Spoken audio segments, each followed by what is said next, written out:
네, 유평 시간입니다. 유명한 사람의 글이나 평론을 소개하는데 오늘 유명한 사람은 최보식 언론의 강원홍계 이양승의 글입니다. 오늘 이거 글 예리합니다. 또 100% 동감하는데요.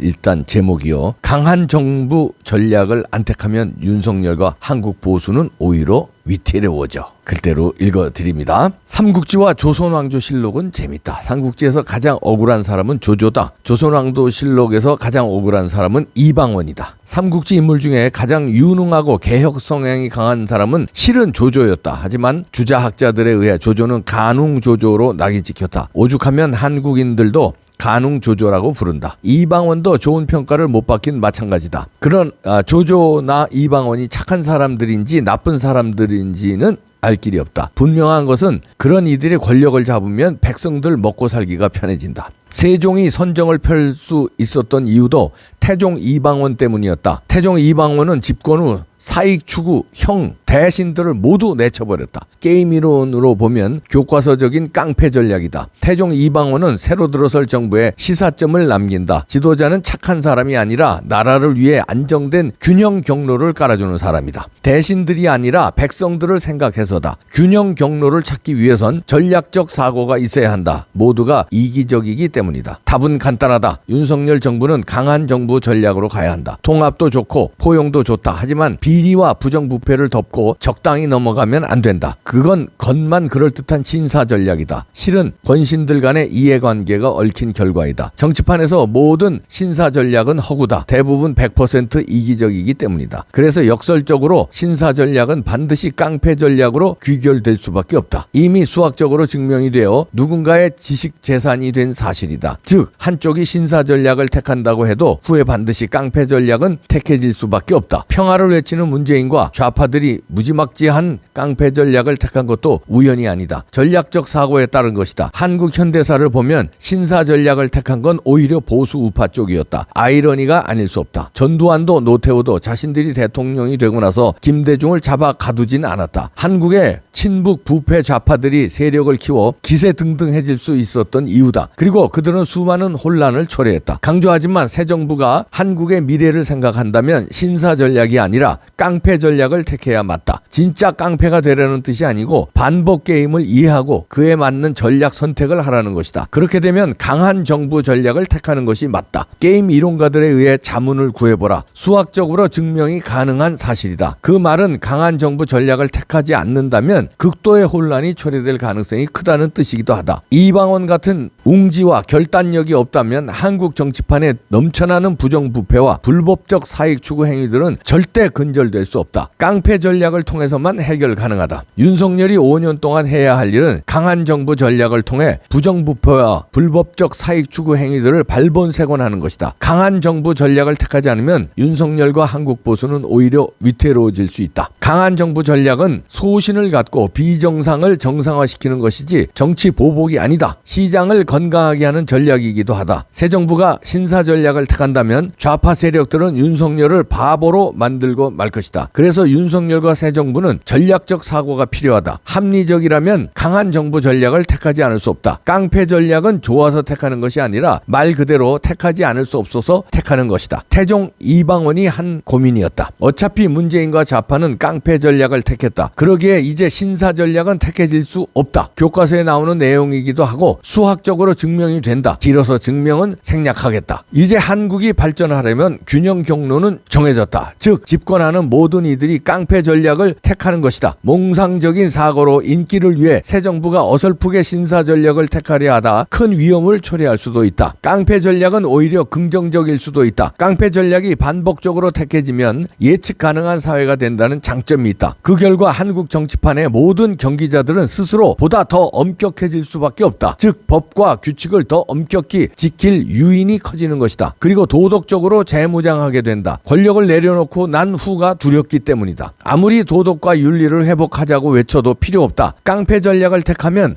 도덕과 윤리, 모두 회복되고 도덕적 해이도 모두 사라진다. 그렇게 되었을 때 한국이 진짜 선진적 경제 시스템을 갖추는 것이다. 그리고 한국이 비로소 선진국이 된다. 경제를 살리는 방법이기도 하다. 한국은 지금 기로에 서 있다. 강한 정부 전략을 통한 법치주의를 확립해 놓을 때 공정 경쟁과 기회 균등도 가능해진다. 대통령이 많은 일을 하려고 하지 마라. 다시 강조하지만 선진적인 경제 시스템에선 대통령과 정부가 할 일이 많지 않다. 기업과 민간이 할 일이 많다. 그게 정상이다. 정부는 심판 역할만 잘하면 된다. 이제 윤석열은 심판 중에 심판이 되었다. 강한 정부 전략으로 가야 한다.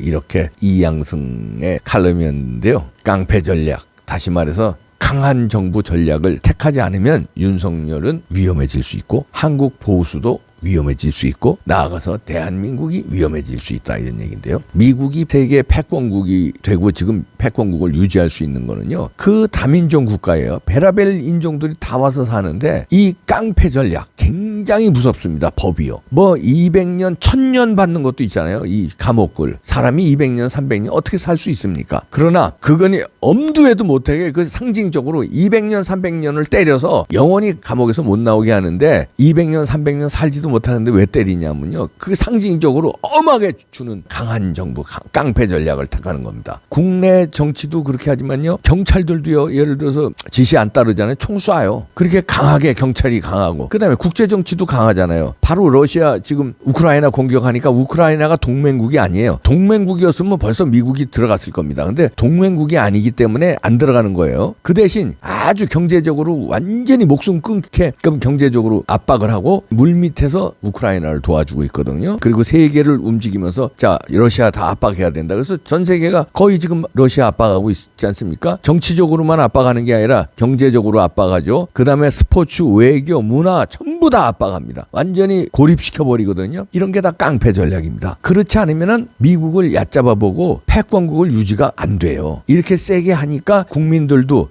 다민족 국가인데도 국민들이 법을 잘 지키고 법을 안 지키면 뭐 감옥에서 평생 못 나오니까. 그리고 정치인들도 거짓말 하나 했다면 그냥 탄핵시켜버리고 닉슨이 그렇게 해서 탄핵됐잖아요. 현직 권력자들도 탄핵되지 않기 위해서 퇴임 후에 감옥 가지 않기 위해서 범죄를 저지르지 않는 겁니다.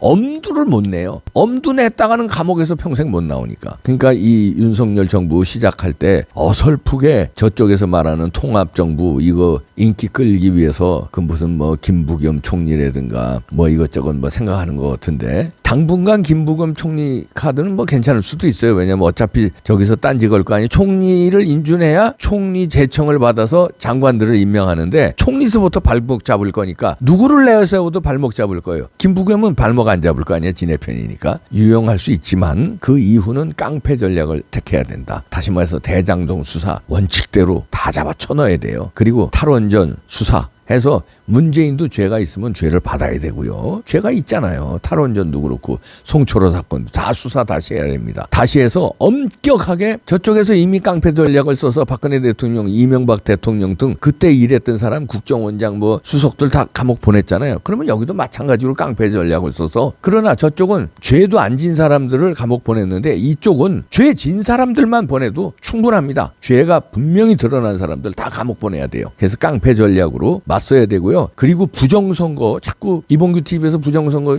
요즘도 하면은 사람들이 그래요. 아니 선거 우리가 이겼는데 왜 부정선거 자꾸 얘기하느냐. 윤석열 대통령 힘들게 만드느냐. 힘들게 만드는 게 아닙니다. 도와주는 거예요. 이 칼럼에서도 썼듯이 깡패 전략으로 부정선거 관리 잘못한 선관위 직무유기 물어서 노정희 위원장 감옥 가야 됩니다. 직무유기로 얼마나 많은 사람들 감옥 보냈어요. 직권남용 직무유기로요. 이명박 정부 때 박근혜 정부 때 일한 사람들 얼마나 많이 보냈어요. 마찬가지예요. 직무유기입니다. 부실로 해도 그러나 부정에 대한 증거들이 많이 나왔으니까 부정선거 이거 밝혀야 돼요. 그리고 제도 개선을 해야 됩니다. 다시는 부정선거가 발붙이지 못하도록 그냥 사전투표 없애고 당일투표 이틀로 하든지 해서 그냥 현장에서 까게. 현장에서 투표하고 현장에서 까게. 제 생각 같아서는 부정선거 국회의원들 다 금배지 떨어뜨려야 돼요. 그리고 다시 선거하잖아요. 그럼 180석 가까이 이 국힘당이 차지할 수 있습니다. 이준석 같은 애들 깡패 전략으로 다 쳐내고 이준석, 유승민, 뭐 이런 하태경 이런 애들 싹 쳐내고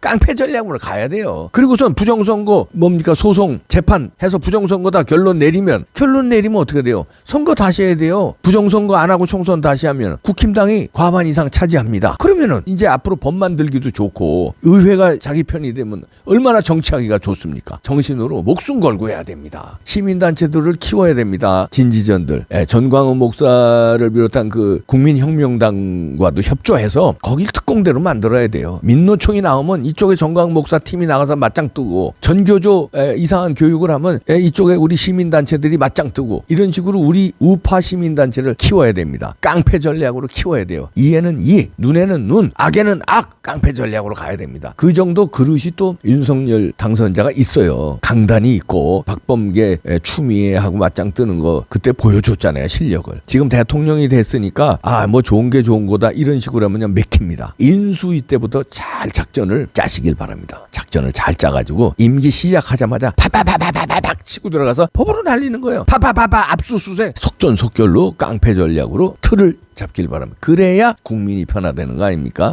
태종, 이방원, 조조 예를 들었지만 윤석열 당선인이 그렇게 될 수 있습니다. 이승만 대통령, 박정희 대통령에 이은 그 다음에 훌륭한 대통령으로 윤석열 대통령이 되시길 기대하고요. 그렇게 될 수 있는 자질이 있어요. 그런 깡도 있고요. 문제는 마음을 먹느냐 안 먹느냐입니다. 좋은 게 좋은 거다 하면 안 돼. 여기 이 글처럼 전 이 글에 100% 동의합니다. 깡패 전략으로 임기 초부터 확실하게 밀어붙여서 나라를 반듯하게 세워야 국민들이 백성들이 편합니다. 백성들 편하게 해주고 나라 반듯하게 세워야 될 거 아닙니까? 질질질질 인정에 끌리고 뭐 저쪽에 통합정 뭐 어쩌고 이거 꼬임에 넘어가면 안 됩니다. 강한 정부 깡패 전략으로 갑시다. 예.